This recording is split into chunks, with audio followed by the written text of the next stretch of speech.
I didn't realize the camera was off over there. All right, so everybody, welcome very much to the Freak Show. And so the reason why I chose to do this live stream today is because I am absolutely appalled and horrified that Rodney Reed is up for execution on November 20th. And I know I've covered this case before on my channel, but I wanted to actually cover it in a live stream. This is actually supposed to be for patrons only. However, when I saw that his execution date was set, I thought, you know, I'm just going to go on ahead and stream about Stacey and Rodney and Jimmy. And being from somebody who lived from the town, I absolutely had a lot to investigate. It wasn't very hard at all. So I just wanted to say thank you very much to everybody who's here, especially with everybody who's had their patience on my reviews. I've had some family matters that I have needed to take care of. As a matter of fact, after this live stream, I will be visiting my mother. Prayers for her. She is in the hospital. So this live stream is dedicated to her. Love you, Mom. Okay, so what we're going to do is I'm going to share the screen, if it will actually allow me, so that way you guys can see photos and see where some things actually come into play. If you actually want to view this video that I'm about to show you, it is on my channel, Mondays Are Murder. I believe it's episode 2. I'm not sure, but it's Mondays Are Murder episode 1, and it's Who Killed Stacey Stites. So I'm going to go on ahead and I thought this stupid thing would share the screen. There we go. All right, so here we go. Thank you all again for everybody who is joining. I sincerely appreciate it. What I really want to do is give you guys some information about this case and give you the facts and the information so that way you can walk away and make your own decision as to what you think about this. So hopefully I will present this in a non-biased way, though as many of my viewers do know, I am from Giddings, Texas. It's my hometown. And in April 1996, I was like 17 years old. And that's when 19-year-old Stacey Stites went missing. Now, I lived on Penn Oak Court with my parents and my brothers. And Stacey lived with her fiance, Jimmy Fennell Jr., in the Rolling Oak apartment complex right across the street. I've marked it right here on a map for you guys. Now, Stacey's mother, Carol, lived in the apartment below them. I believe it was exactly below them. And I could literally see the Rolling Oak apartments from my bedroom window.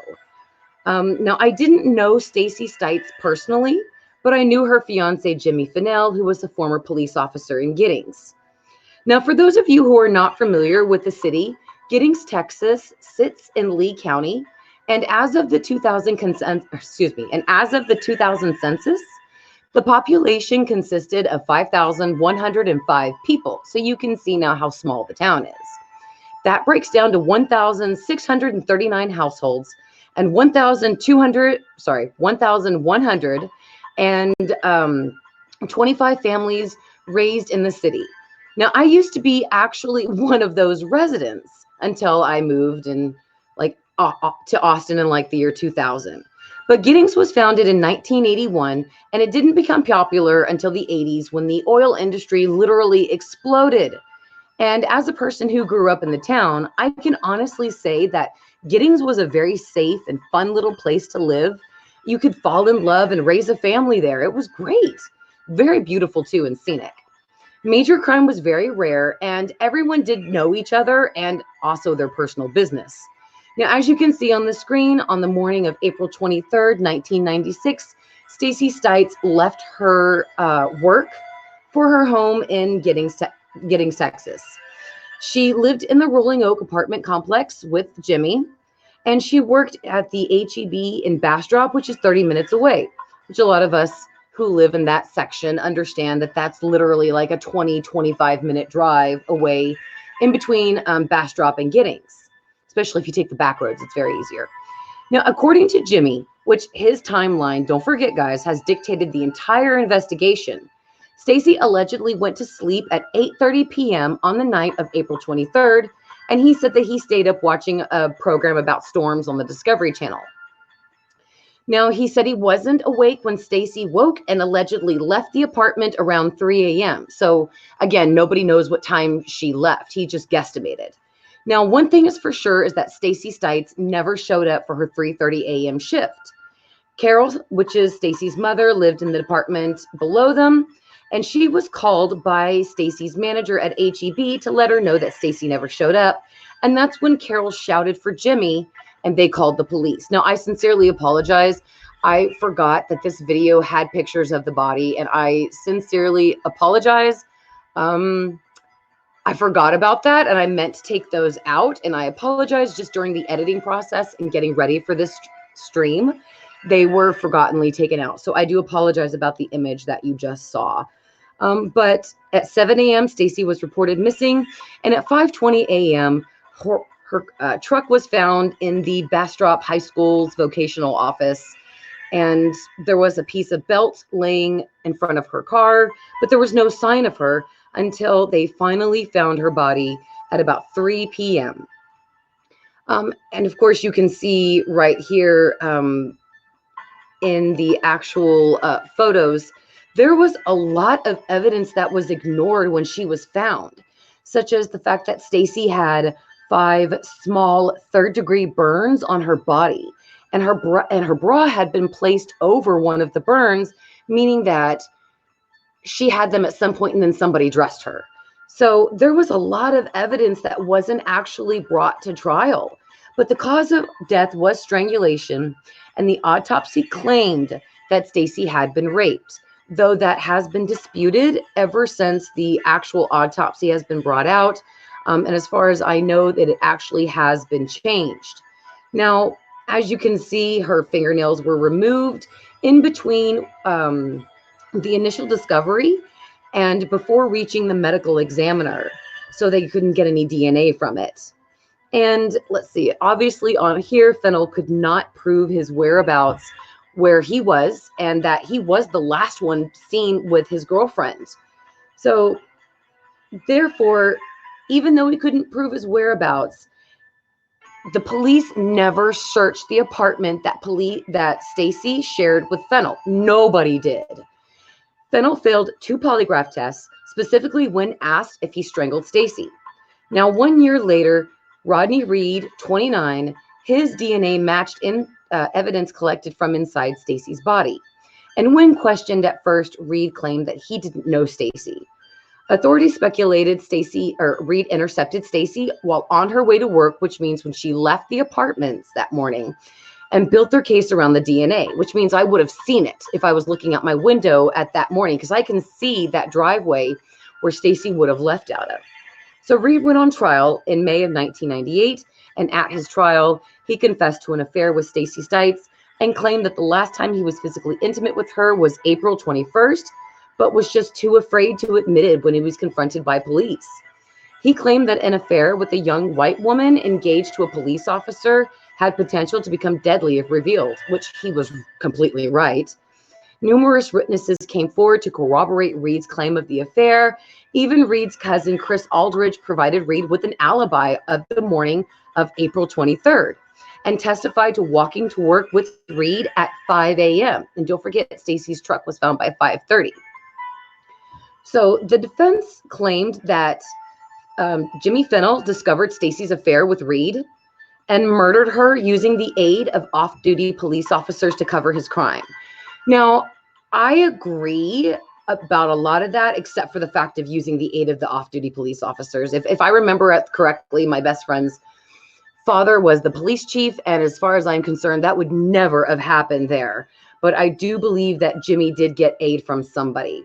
Now, witnesses did testify to seeing Jimmy Fennell confront Reed about the affair, but sadly, Reed's court-appointed lawyer repeatedly told the trial judge that they were not prepared for trial. And after 40 hours working the case, the jury selection began in March 1998, and the judge denied all requests for postponement. And after a 2-week trial, an all-white jury convicted Rodney Reed of the murder and rape of Stacey Stites. Whew. And on May 29th, 1998, Rodney Reed was sentenced to death. And just now recently, they've actually reinstated his execution and made the date for November 20th, which is not next week, but the week after that. This man only has like 10 or 11 days left to live. Now, for this whole entire time, mind you guys, Rodney Reed has maintained his complete innocence. And a lot of people believe that Jimmy Fennell was never properly investigated. I am one of those people. And during Rodney Reed's trial, a lot of evidence was withheld, such as the fact that the belt that was used to strangle Stacey was never tested for DNA. The truck was. Rodney Reed's DNA was never found inside the truck, on Stacey's skin, or anywhere on the inside and the outside of the truck or on Stacey's body. Just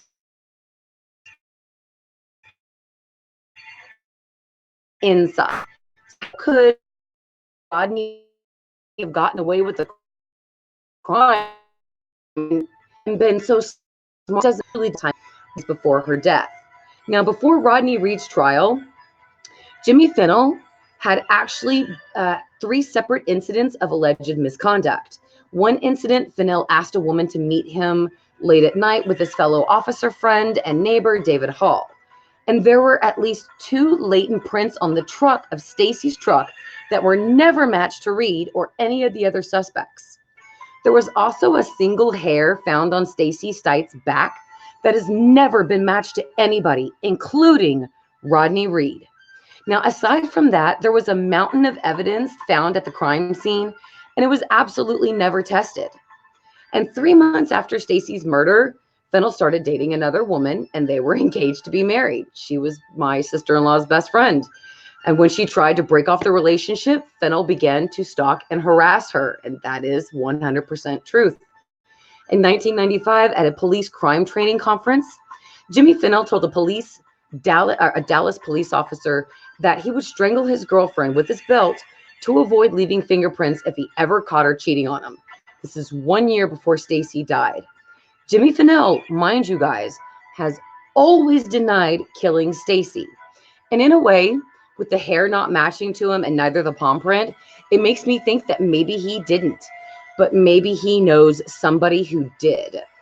So currently, Bryce Benjett of the Innocence Project represents Rodney Reed. And I have actually spoken to Rodney Reed's attorneys as well. A lot of my admins know this. I really wanted to help his case because I truly believe that this man is innocent and that he should be out of jail. Now, in 2015, Bryce filed a motion to have crucial evidence, such as the belt used to strangle Stacey and her blue jeans, tested for evidence. And those tests were never run during the initial investigation, and all motions were denied. Now, a lot of us know that in 2008, Jimmy Fennell was convicted of kidnapping and sexually assaulting a woman in his police custody. He was sentenced to 10 years in prison and was released last year in 2018. Now, Rodney Reed's family, though, they continue to fight for his freedom. And a lot of people who still believe that it wasn't him as well, such as myself, continue to try to fight for his freedom. But that haunting question still remains, guys. Who killed Stacey Stites? So I want to know your opinion. Next week on this stream, which don't worry, we're not done yet. Next week on the stream, we're going to talk more about Stacey as a person, Jimmy as a person, and Rodney Reed as a person. We're going to dive into them as people. And as this episode, we're actually going to bring you details of the crime and talk more, answer your questions about that. Take a few comments. And of course, I want to encourage you guys, if you do feel the same way that Rodney Reed is innocent of this crime, then please go sign the petition. It's at the end of this video. I can fast forward if we need to. There was a hearing set up for Rodney Reed for new evidence to be tested, but those motions were denied. Sadly, the governor has reinstated his execution, and sadly, Rodney Reed is set to die on November 20th. Now, the fact is that if there is proof beyond a shadow of a doubt that this man did it, absolutely execute him. But the fact that his hair, his DNA, his palm prints, nothing else matched except for semen that he said was consensual, it makes sense. Why send a man to die when you're not positive if he's guilty. It just doesn't make sense to me as a person, and as a Texan, it disturbs me. I don't want my state to execute this man unless they know beyond a shadow of a doubt that he killed this woman. Because in my opinion, Stacey Stites will never receive justice unless the state of Texas tests crucial piece of evidence and actually finds out. Because that belt, her pants, a lot of that is going to tell them if that was Rodney Reed who actually killed her. So why not test it? Why not? I know as a citizen, I'm more than happy to pay the cost for that test. Okay, so now that is over. Let me go back to not sharing the stream, which, oh my God, please tell me. I wonder if that whole time, if it was, did check screen share. I'm so sorry, guys, if I actually didn't check it. So I probably was, yeah, like doing that whole time. So thank you guys very much for bearing with it. You can go check out the actual video of it on, I would have known, otherwise I would have actually fixed like the camera. So I apologize about that. But you can actually go check out the case on my channel. And, you know, there's been a lot of times where I thought I had time. There had been times where I actually went to gatherings in Austin and signed petitions and actually went to the meetings to help bring this case to light or to help ask the state to test crucial evidence. And I am just so surprised that the state would actually execute somebody without actually knowing, especially with how often we know how often innocent people are executed. So again, this next week, though, the next actual live stream will be private. This one I just wanted to do because I sadly had been taken away for personal matters from my channel, and I am still working on my AHS videos. But when this came up, and I saw after I had been away that they were going to execute Rodney Reed, I thought, oh my God, that's just fucking incredible. Because number one, I've always wanted to interview him, and I've always wanted to talk to Carol and Jimmy. I have wanted to write a book about this situation, and it makes me think I didn't take enough time of advantage, because maybe I could have done something. Maybe I could have uncovered something that could have helped him. I talked to his attorneys. I talked to a lot of people in Giddings. I have actually encouraged people to come forward and talk to the attorneys and actually tell them what they know about Jimmy and Stacey. I have really worked hard to try to help Rodney Reed in his case of what I can do for a mother of four. I mean, I'm absolutely no Michelle McNamara. I wish I was. She's a true hero. But when you're just a citizen and you've actually seen this stuff, it's just so sad that they are actually going to kill this man. I don't understand. I just don't understand. So again, don't forget, guys, let's, I can go on. I apologize. I didn't actually, I guess it said I was supposed to share the entire screen. I totally screwed up. Why isn't it sharing? Yes, the entire thing. Why isn't it? Oh, so now, okay. Son of a bitch. Guys, I swear. Okay, my patrons know this, but I'm just going to say this very quickly. The reason why I haven't been streaming is because I got locked out of my laptop. My car broke down. I have literally been having the worst luck, and my parents have been very sick. So I wanted to make sure that I've been talking to them and, you know, trying to spend some time with them. So I do apologize that I haven't been doing the AHS 1984 videos. Those are coming back. So absolutely don't worry about that. Let me go on ahead then and just replay that so that way you guys can actually see it. What I was talking about, you could hear the music, but now you can actually see it. So this is Giddings. This is some of the most important places, and it shows you where my home was in accordance to the apartment. There we go. So again, I was 17 years old when this case happened. My bedroom literally faced the apartments. And there were a couple of times where I would sneak out of my bedroom to, you know, I mean, I guess I'm not going to say because my parents are more than likely probably watching the stream. So I would sneak out of my bedroom, you know, not to like go places, but I would sneak out to just like have a private moment or something. I would never leave the property. But there were times where I would go see friends that lived in Giddings, that lived in the apartments. So even though it was literally like 27 steps away from my back window, the actual apartment complex, sometimes I went there to go see friends, or sometimes I would just hang in the backyard. So when this whole thing happened, that Stacey went missing, that she went missing from the apartments, my thought was, oh my God, did I see something? Because usually I was up at night. I was in band. At that time in April, we were doing Winter Guard. So if you guys were ever in Color Guard, you know what that was.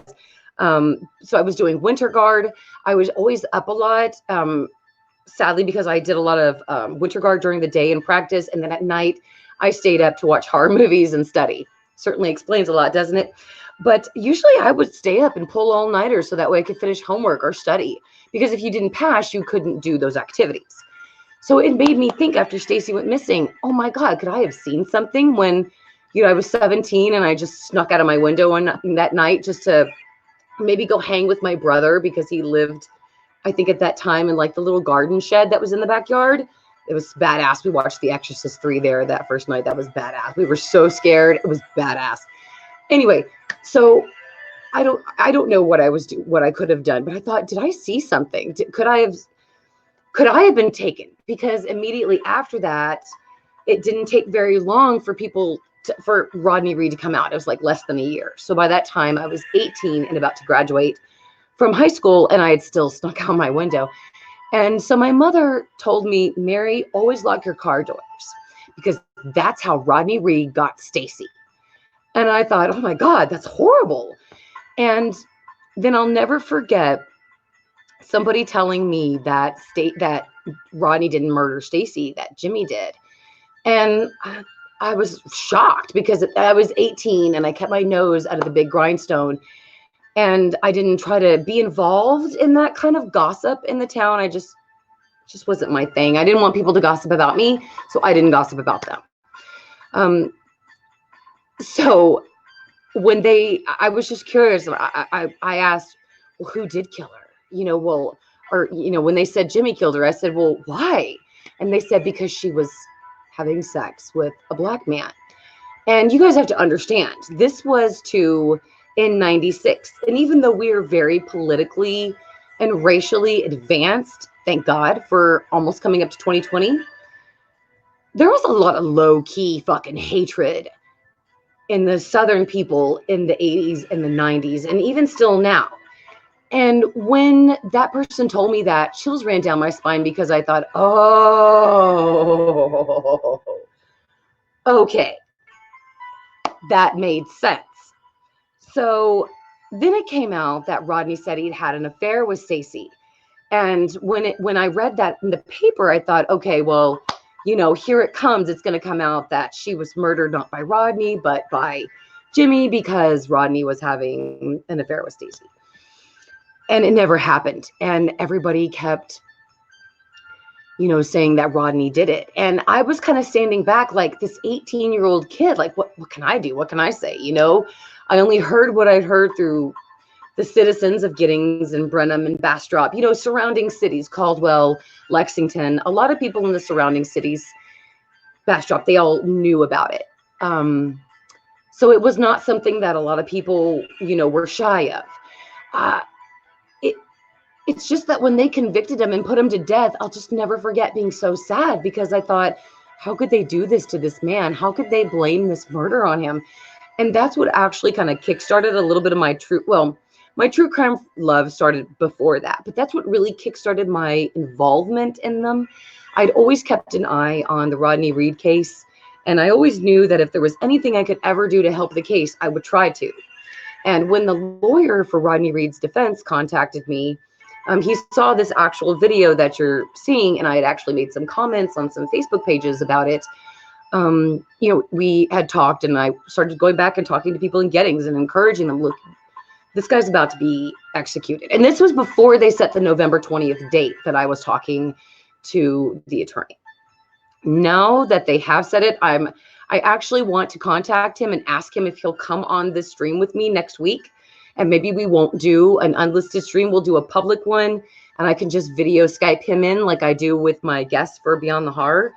But Rodney is set to die on November 20th. And when I saw that, I could not imagine what his kids, his mother, his father, his family feels about the fact that they've been fighting so hard to free their loved one from being wrongfully convicted, which I feel is wrongfully convicted. And now he's going to go die. I mean, oh my God, I couldn't let it go. So what I'm going to do is, like I said, tonight we had to cover the case, do it publicly. Next week, maybe I can have one of the attorneys on with me. I'm going to do everything I can to have a special guest on with me, and we will actually do the stream public again.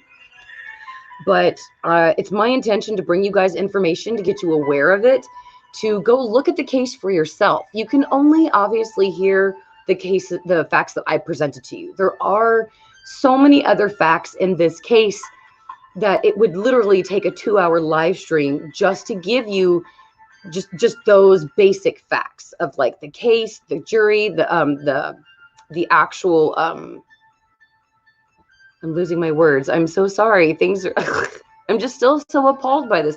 But the actual court proceedings and everything that was brought in for witness and for evidence. It's just, with only 40 hours to prepare for a trial with a public defender and not much evidence tested, it seemed to me like everybody worked against Rodney here. The state of Texas completely worked against him here and set him, maybe unintentionally, because sadly, as somebody who does a lot of true crime research, the police are often wrong and have tunnel vision on somebody that you think, what the fuck are you looking at them for? Why don't you look at this other person? Why didn't you look at Jimmy? Why didn't you even just search the apartment that they shared? Why didn't you do any of that? And it was just because he was a Giddings police officer. They treated him with kid gloves and just let him go. So the thing is that we're never even going to know. Jimmy Fennell can't even prove his innocence now. This guy is always going to so let's just say, for hypothetical, Jimmy Fennell is innocent. He's going to have this hanging over his head too, just like Rodney Reed is about to die for this mistake. And in my opinion, nobody should die for a mistake. If the state of Texas truly feels that Rodney is guilty, they need to test the evidence. The citizens of Texas, we will take a tax increase to pay for it. Fuck, we'll take a GoFundMe account to pay for it, to do our own personal, non-bipartisan testing. The citizens of of the county will pay for it. The family, we will all pay for it. But the fact is that the state is refusing to test anything, and it seems like they're just shoving this poor man to the execution chamber. And it's just so wrong. That's just so wrong. I mean, come on, guys. We're AHS 1984. We've been seeing with executions. We've been covering true crime on my Patreon here for a little while. We know a lot of the time that it's this very sad fact that the police are wrong a lot of the time.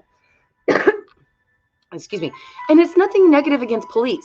They are people who are literally trying to solve a crime from nothing. You have to give them a lot of credit and a lot of respect for doing what they do. They are walking into a crime scene. I'm so sorry. The weather went from warm to freeze your ass off again here in Texas, so my cough has been a little crazy.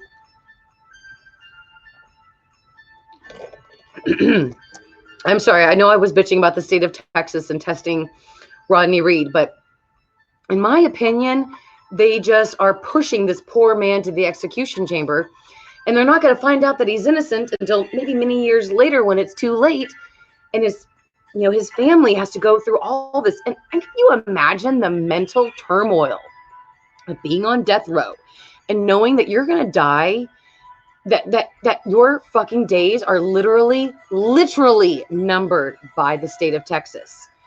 I could not imagine that. Now, guys, mind you, I'm not saying free every criminal from death row. God, no.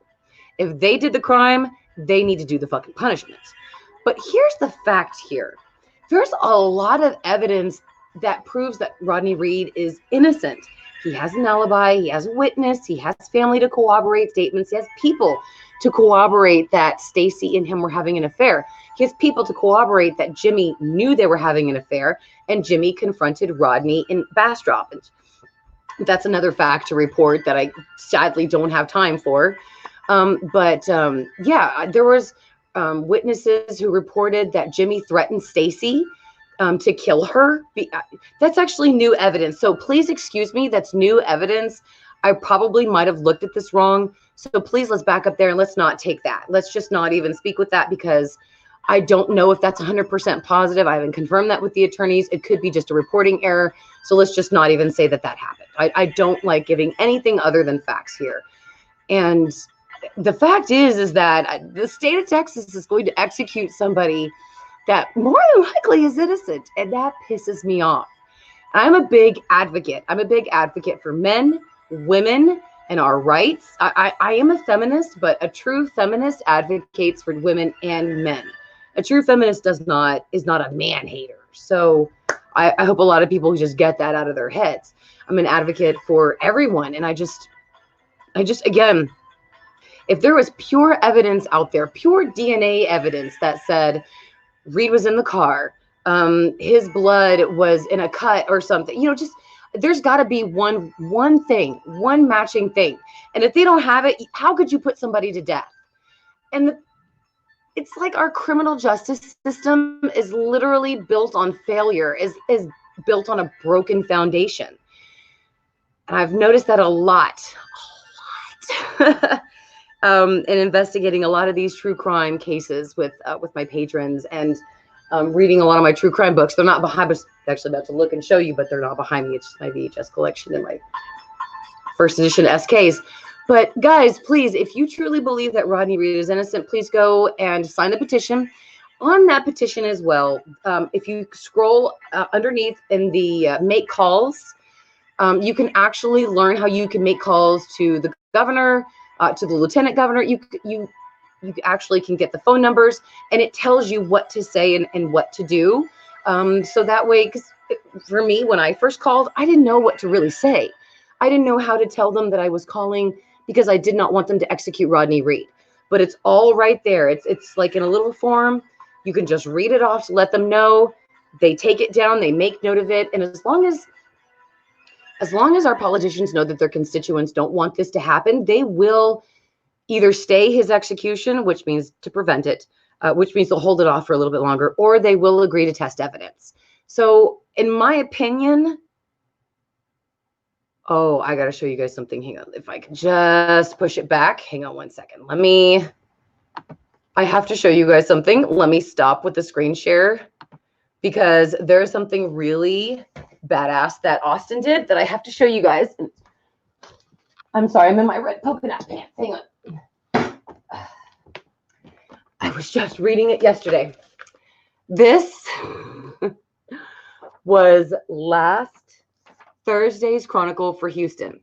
Yeah, that's Greg Abbott as the Night King from Game of Thrones, because Greg Abbott right now is trying. Okay, so Austin has a big homeless problem right now, and Greg Abbott is signing measures into law in order to basically evict the homeless people that are underneath, that are trying to seek shelter underneath the highways and on the sides, and just certain places like in unoccupied areas. There's a lot of tents and camps being set up by the homeless people here in Austin, and it doesn't bother me. They need a home, and I don't give a fuck. If they want to live there, live there. They don't need to be kicked out. And Governor Greg Abbott is trying to kick the homeless people, basically all their tents and everything that they've built. They're trying to just evict all of them and trash it. So that's why a lot of people are calling him the Night King. And I can't believe the Austin Chronicle did this. It was hilarious.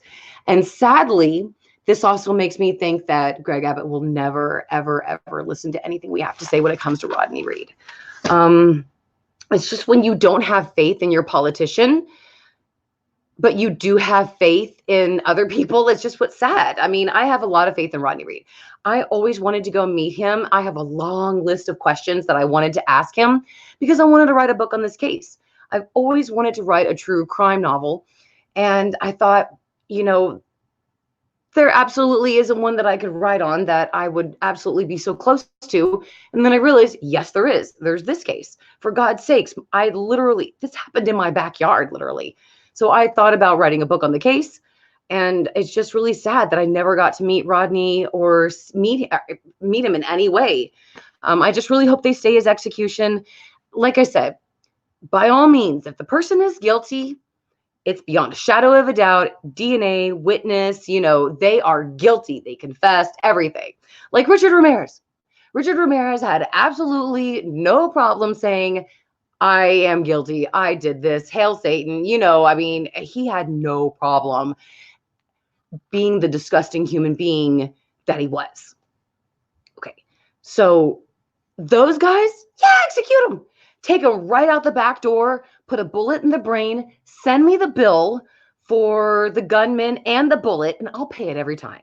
I will happily pay taxes for that. But the thing is that you are innocent until proven guilty. And in my opinion, they didn't prove Rodney guilty. Then again, in my mind too, they didn't prove Jimmy guilty. However, the young lady that Jimmy dated after Stacey died, Pamela. The young lady that Jimmy dated after Stacey died was a very good friend of my sister-in-law. They worked together. They were best friends. And so I remember spending a lot of time with them. And hell, when my sister married my sister-in-law married my brother. I was about to say when my sister married my brother. That sounds disgusting, but my sister-in-law, I call her my sister because I feel like she is my sister now because, anyway. So when my sister-in-law married my brother, she married him in the dress that Pam had bought to marry Jimmy. So that's how close this case literally is to me and my family.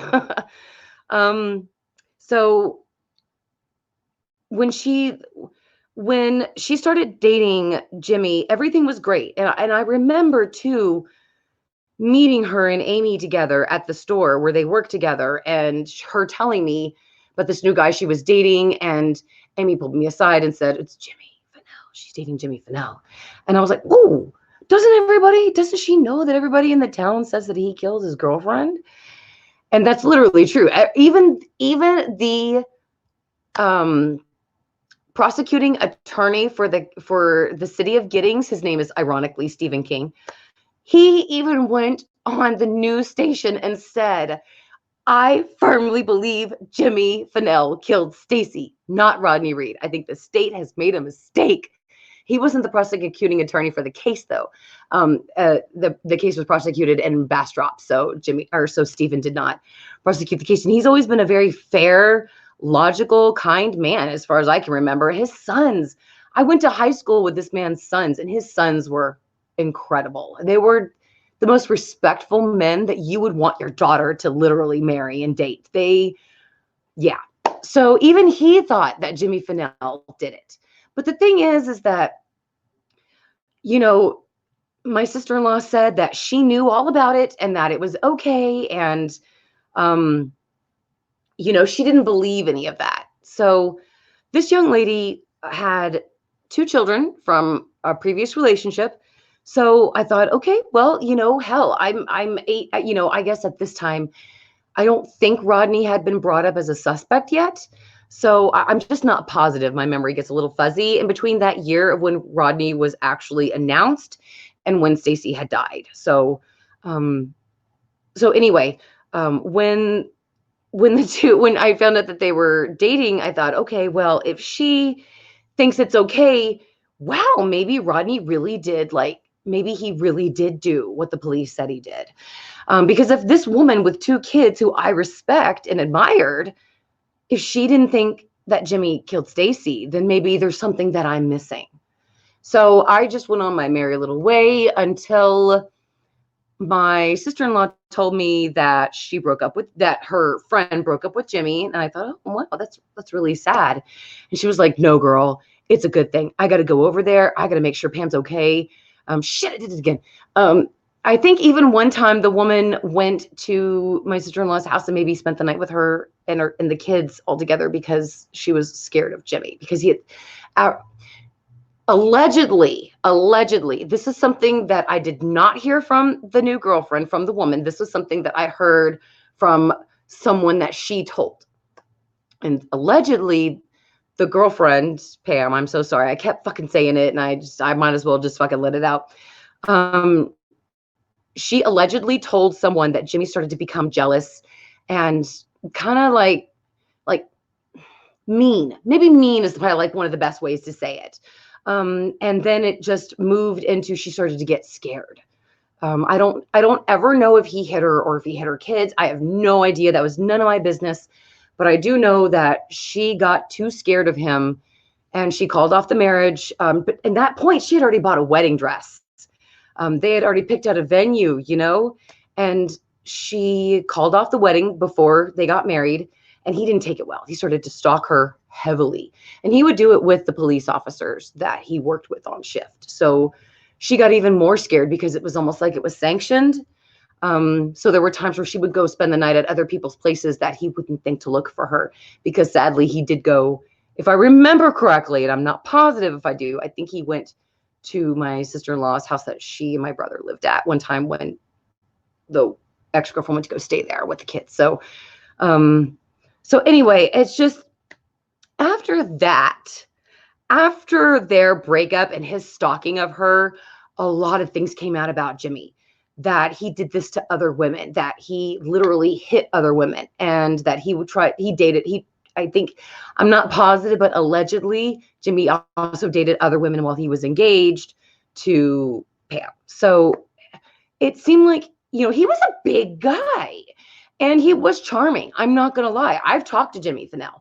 He was a police officer and he would patrol in Giddings. And at that time I was working at the convenience store called Stubby's.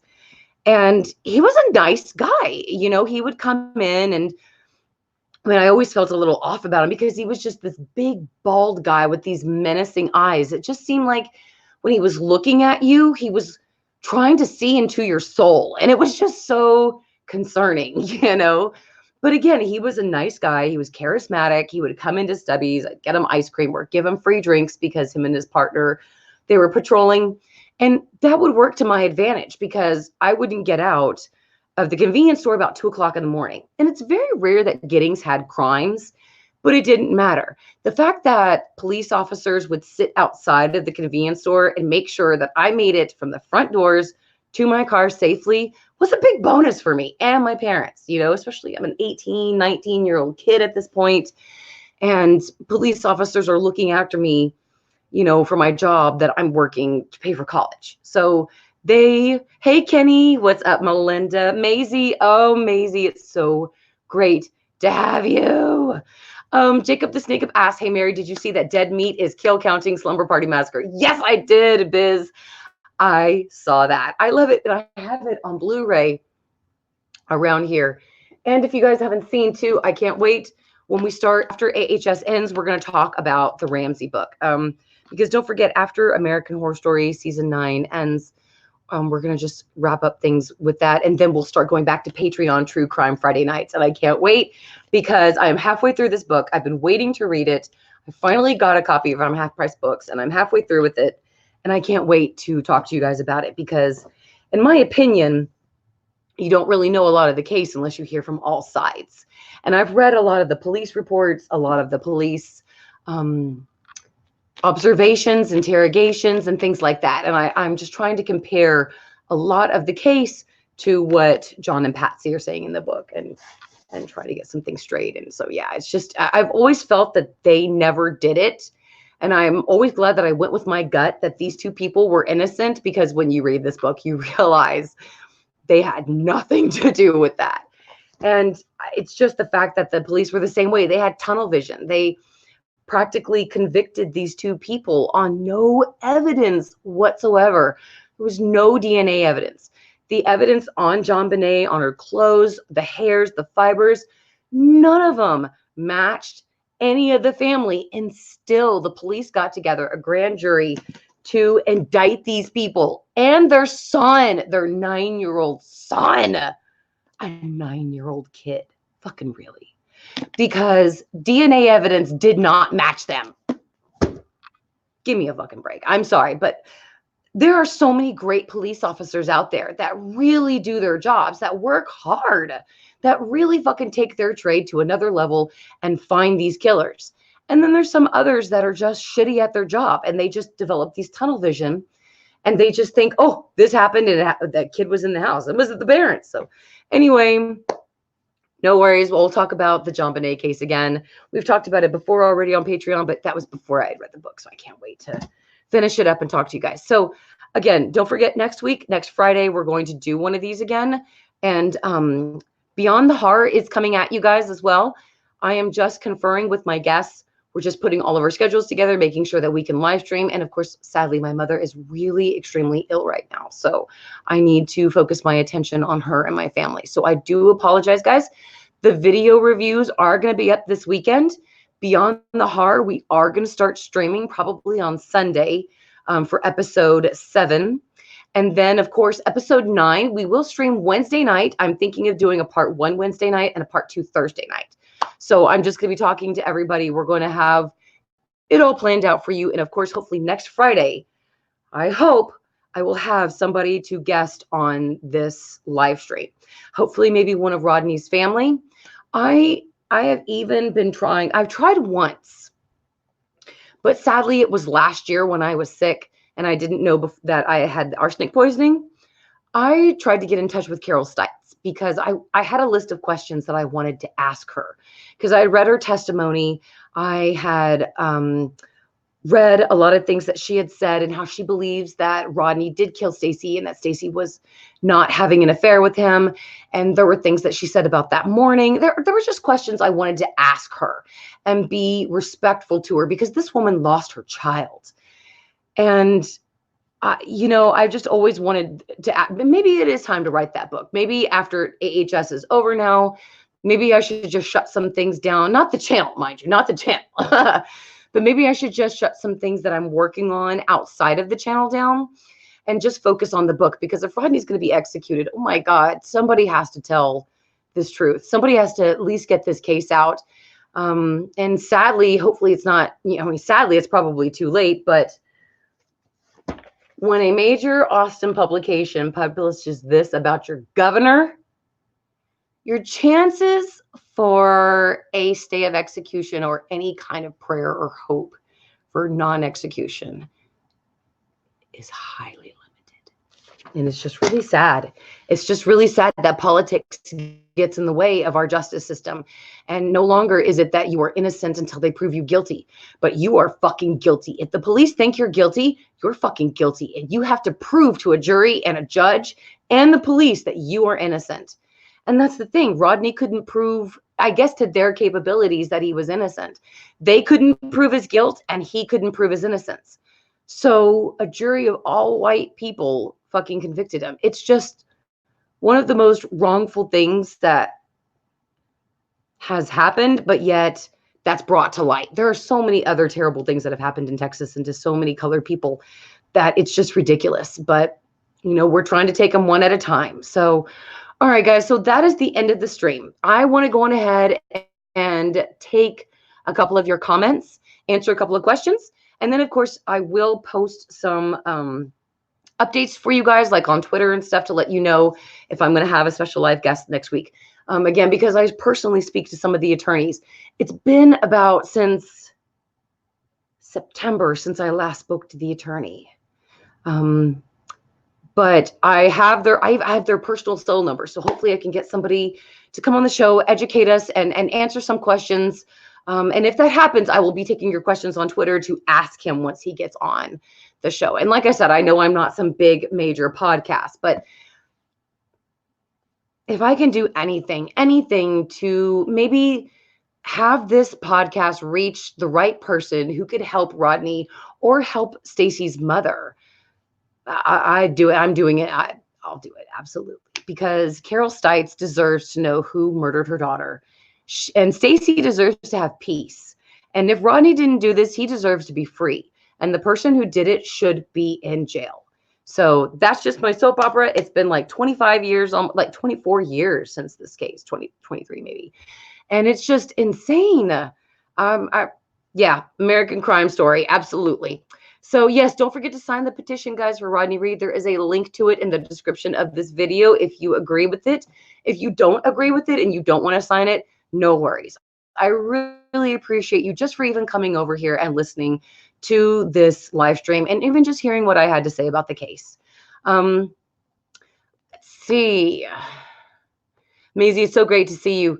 Let's see. Jimmy's eyes tell the whole story. I know, BRT. Like I said, what I remember one time when he came into Stubby's, we had this big overhead thing that was full of cigarettes. So when Jimmy would approach the counter, his head was I'd have to like kind of look underneath it because of the big overhang, this big plastic thing that held up with the cigarettes. He was so tall I could barely see him. So I have to like look up at him. But it looked like he was, like I said, like Michael Langdon, like he was trying to burn into my soul or something. I just always felt creepy when he would look at me. And I always felt that I always knew somebody by their eyes. I could always trust somebody by looking into their eyes. And when I looked into his, I felt creepy and I just didn't trust him. But as a police officer, yeah, there was a couple of nights he'd be outside, him and his partner, waiting to make sure that I got out of Stubby's okay and that I got into my car and wasn't robbed, things like that. Absolutely. There was a couple of times he did that. Now, there were other officers who did it literally every single day. Jimmy just did it every once in a while. I only had like maybe 2 or 3 conversations with Jimmy ever in the entire time that I've known him in this entire existence. So I felt it was completely unfair to make that judgment about him. That's why when look at me, I'm already writing the book. That's why when I write the book, I want to interview him as well, because the DNA didn't match Jimmy either. If Jimmy did this crime, I understand at that time he was bald, so there wouldn't be any hair evidence, absolutely. But maybe that's why they don't want to test the belt. But still, the whole thing is that Jimmy is going to have this hanging over his head too. He's always going to be found as guilty. And that's not right. They should honestly, our tax dollars should pay for these people to actually do their jobs and find the right person who did this. And if there's a question of it, they shouldn't take them to trial. They shouldn't, try to kill them. So anyway, yeah, that's again why I wanted to do this podcast. Debbie said Jimmy killed her in their bathtub, 100%. She died face down and had been dead for hours longer than they said. The belt ligature marks were black, so they were made post-mortemly. Okay. Those rolling oak apartments, I've been in them many times, and they all had the same layout. And I've been in the 1-bedroom and 2-bedroom, and I think there's a 3-bedroom. I don't know. I've never been in a 3-bedroom. I've definitely been in a 1-bedroom and a 2-bedroom. And if I remember correctly of where Stacey and Jimmy lived, they lived in a 1-bedroom. And I know the exact layout of their apartment. And the thing is that, Debbie, I agree with you that if he killed her, most likely he did in the bathtub. But I don't understand how he could have without making the noise.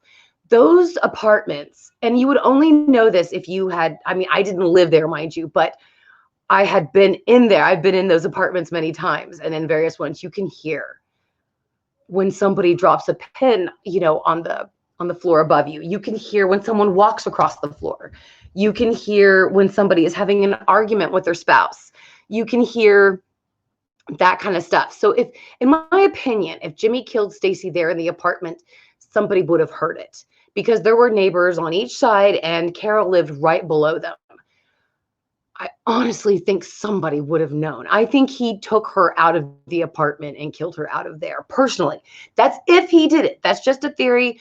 But again, going back there, I'm a person who needs facts, and there isn't any facts whatsoever that indicate that Jimmy did kill her.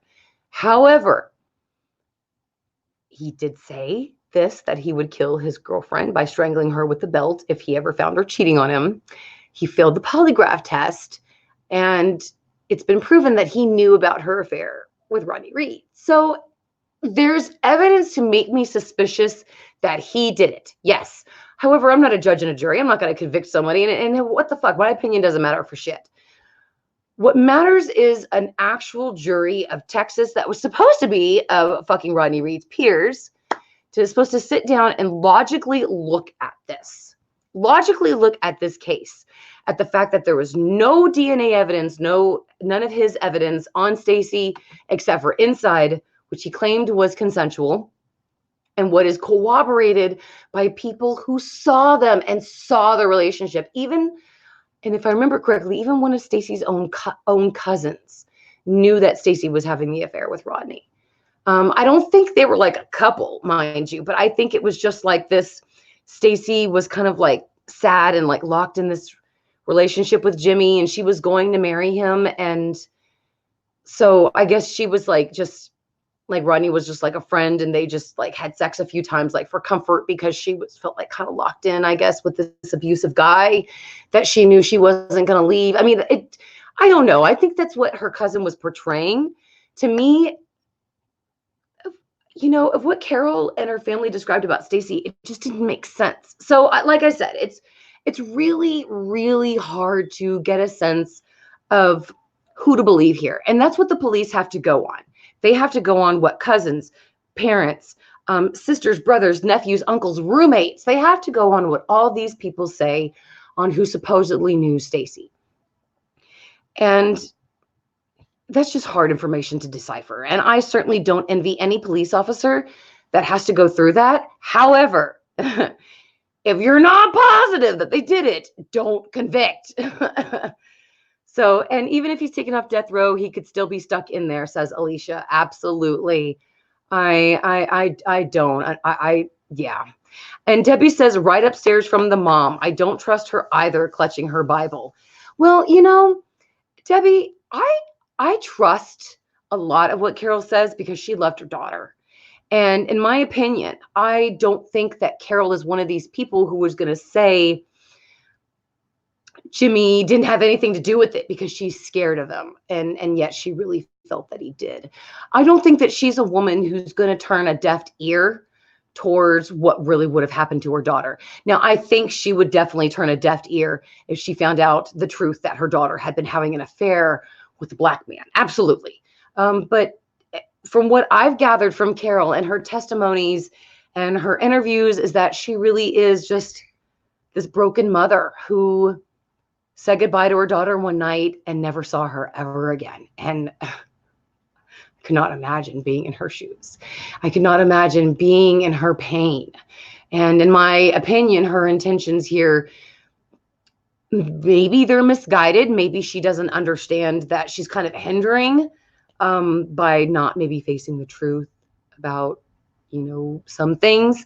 But I don't think that she would purposely, like lie or anything like that or hide it. I think maybe she would turn a deaf ear to some things, absolutely, but I think she would want justice for her daughter. To me, and I've always assumed that that's all she's ever wanted, was just to find out who killed her daughter and to make sure that they go to jail so they don't do that to somebody else's daughter. So again, I could be wrong about her motivations and intentions. Again, we have to judge people through transcripts and photographs, and how can you really judge somebody really like that? So, but I agree with you, Debbie. Excuse me. I love what you say, Debbie. Debbie also says, just like good people can do bad things, bad people sometimes do good things. Damn. Fucking Debbie, you are so right, girlfriend. You are so right about that. So yeah. I apologize. Excuse me. Let me go ahead then and end the live stream. And I will start working on for next week and also for my review videos. Thank you all to everybody who has been supportive of my channel and patient. Thank you very much dearly to my patrons especially. It is because of you guys that I'm actually doing this live stream tonight. So thank you all very much for being here. And thank you all very much for being patrons. Thank you everybody for being here. I will be back next Friday with another True Crime Friday live stream, hopefully with a guest that can talk to us about Rodney or Jimmy or Stacey, somebody. I'm going to reach out to a lot of freaking people, and I'm going to get somebody on this show here next week to just maybe give us some insight. Maybe there's something that we're missing, that there's some evidence out there that shows that Rodney really did do it. But again, after talking to the attorneys, there isn't anything. So, okay, I'm just saying I'm going to have a guest. We're going to have somebody next week AHS reviews are coming up, as well as Beyond the Horror. I've also got some theory videos ready to go. And thank you all so much for your patience. I really appreciate it. My parents mean a lot to me. They are everything to me, and they're really ill right now. And I'm very lucky that I have two older brothers who take care of them 24/7. My parents are not in a retirement home. Thank you, Jesus. And my brothers take care of them 24/7. So I can take care of my awesome family and still get to be with my parents. So I'm very grateful to my brothers and my parents, and I'm going to go spend some time with them right now. And thank you all so much again for being here. I love you all, and I will see you next live stream. Don't forget to sign the petition, guys. And again, if you want, there's more information on Rodney Reed, Stacey Stites, and Jimmy Fennell.